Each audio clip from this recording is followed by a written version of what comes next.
Economic बात कर लें। एक्सपर्ट मोहम्मद सुहेल हमारे साथ हैं। मोहम्मद सुहेल साहब, सबसे पहले तो ऑब्वियसली ये बता दें कि डॉलर पेट्रोल के बाद महंगाई का जो तूफान आया है, ऑब्वियसली वो तो सारों के सामने ही है। IMF शराइत आपके सामने है और दीगर मामलात भी।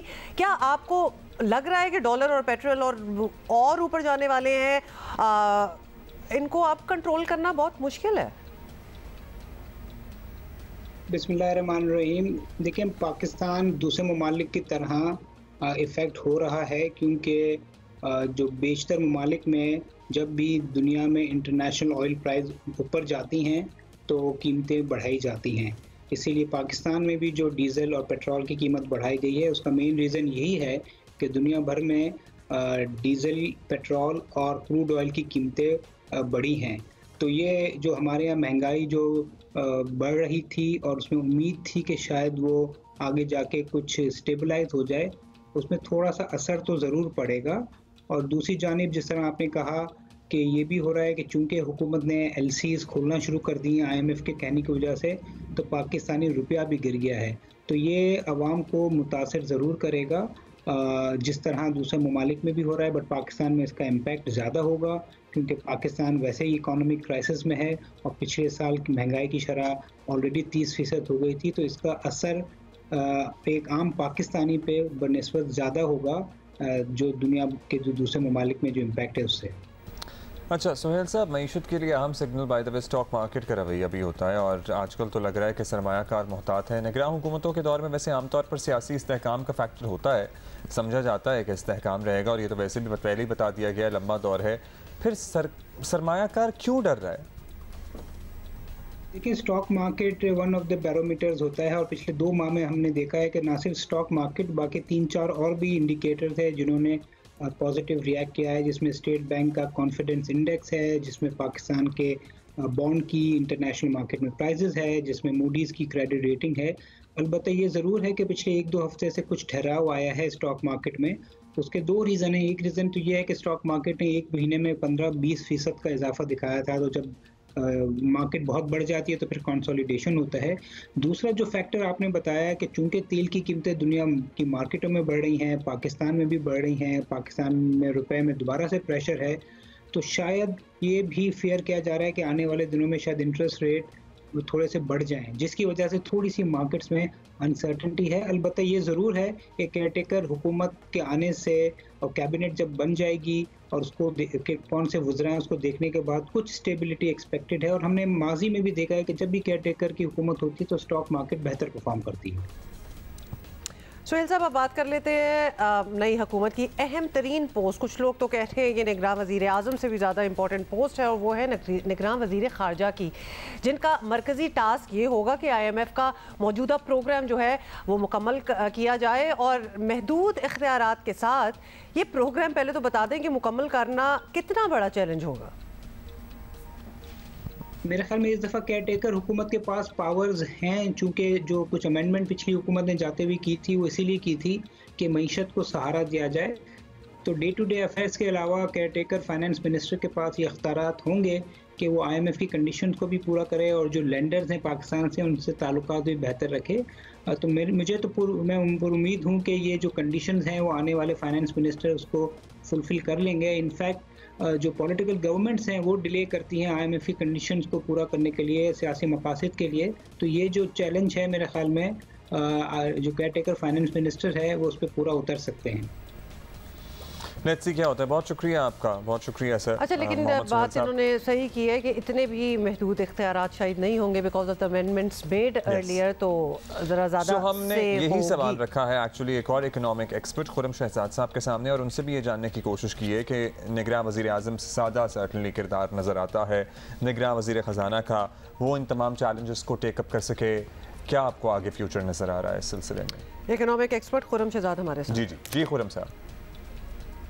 बिल्कुल मैं इत्तेफाक करता हूँ कि जो इकनॉमिक टीम है वो बहुत मैटर करती है इस मरतबा, उसकी वजह ये कि हम IMF प्रोग्राम में हैं और मेरे ख्याल में काफ़ी अर्से बाद ऐसा हुआ है कि केयर टेकर गवर्नमेंट भी IMF प्रोग्राम के साथ जो है IMF के साथ डील करेगी IMF प्रोग्राम के लिए। तो उसके लिए इकनॉमिक टीम का बहुत ज़्यादा स्ट्रॉन्ग होना ज़रूरी है, बहुत ज़्यादा कॉम्पिटेंट होना ज़रूरी है, बहुत ज़्यादा जो है एक प्रूवन ट्रैक रिकॉर्ड के साथ होना ज़रूरी है। और ये SBA जो स्टैंड बाय एग्रीमेंट है जो 6 महीने का है, तकरीबन 8-9 महीने की बात कर लें हमारे पास ये रिव्यूज़ के साथ जो है 8-9 महीने हो जाएंगे।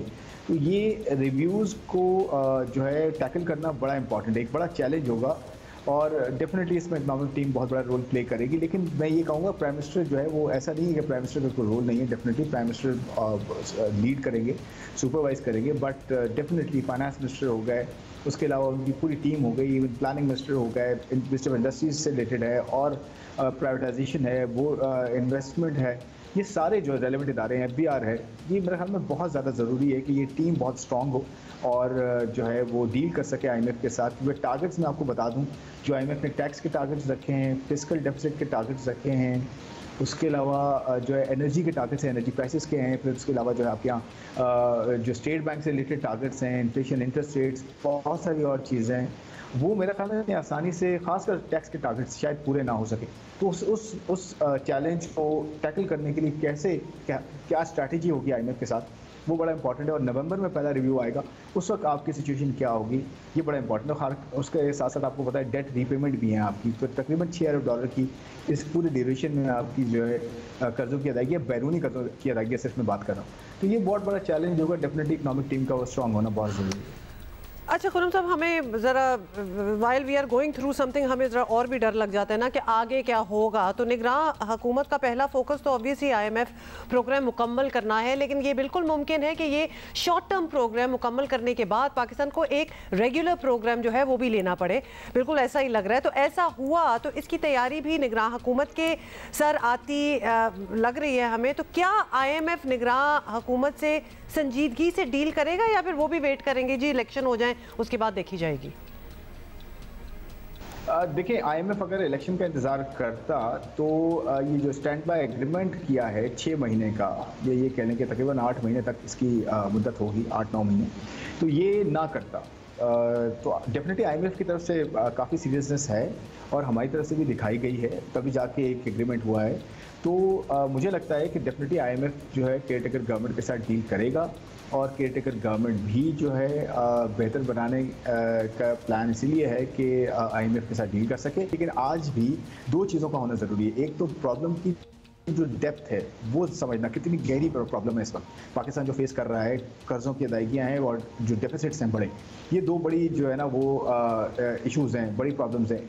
और इसकी ना सिर्फ ये कि उसको समझना कि कितनी गहराई की प्रॉब्लम है, दूसरा इसकी स्ट्रैटेजी बनाना कि हम अगर इक़्तिदार में आगे, कोई भी पॉलिटिकल पार्टी हो या फिर वो कोलिशन हो, कुछ भी हो, वो इक़्तिदार में आते हैं तो उनकी क्या स्ट्रैटेजी होगी, क्या वो इस अगले 2 साल 3 साल तक एक पॉलिटिकल कॉस्ट भी बेयर कर सकेंगे, साथ साथ टफ डिसीजन दे सकेंगे। वो टफ डिसीजन नहीं जो कि आवाम पे डलते हैं। टफ डिसीजन का मतलब यह है कि एनर्जी की सेक्टर को जो है रिफॉर्म करना है, फिस्कल डेफिसिट को कम करना है, अपने खर्चों को कम करना है, पब्लिक सेक्टर एंटिटीज़ को बंद करना है या उनको जो है रिस्ट्रक्चर करना है, जो भी इस तरह के बड़े रिफॉर्म्स हैं, पेंशन के रिफॉर्म्स हैं, सिविल ब्यूरोक्रेसी के रिफॉर्म्स हैं, ये स्ट्रक्चर कानूनी रिफॉर्म्स हैं, फिर आपकी हार्मनी है प्रोविंशियल फेडरल के बीच में, ये सारी चीज़ें करने की स्ट्रैटेजी कोई बनाई है? ये 6 महीने में तैयार करनी है आपने कि आप हुकूमत में आ गए तो आपने क्या करना है। ये अफोर्ड नहीं कर सकते हम कि पिछली गवर्नमेंट्स कहती थी कि जी हम जब गवर्नमेंट में आए तो हमें पता चला कि प्रॉब्लम कितनी है। ये आपको पता है प्रॉब्लम कितनी है, स्ट्रैटेजी बनाना ज़रूरी है। वो होगी तो IMF अगले बड़े प्रोग्राम में आपके साथ जा सकेगा। थैंक यू जी, thank you Khurram for being with us. अच्छा जी, इस पे अगर आपकी कोई राय हो तो आप प्लीज़, इनफैक्ट होगी, आई एम श्योर बहुत से लोग इस वक्त हमें देख रहे होते हैं, सुबह सुबह एक्सपर्ट्स होते हैं अपनी अपनी फील्ड्स के, तो जियो पाकिस्तान TV पे हमें लिख के भेजिएगा, हम शामिल करने की भी कोशिश करेंगे।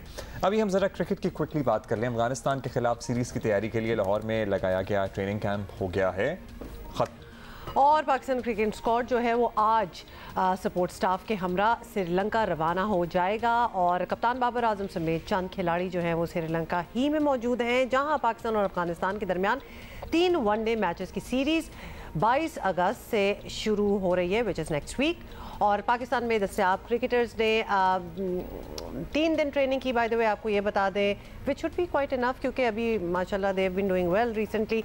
और आखिरी रोज़ खिलाड़ियों ने एक्चुअली सिनेरियो मैच भी खेला, सो या।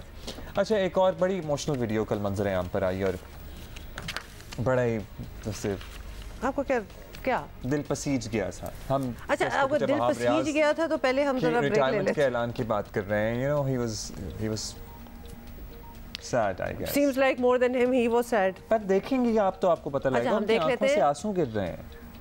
Really? या हम दिखाएंगे। अच्छा, आपको दिखाते हैं।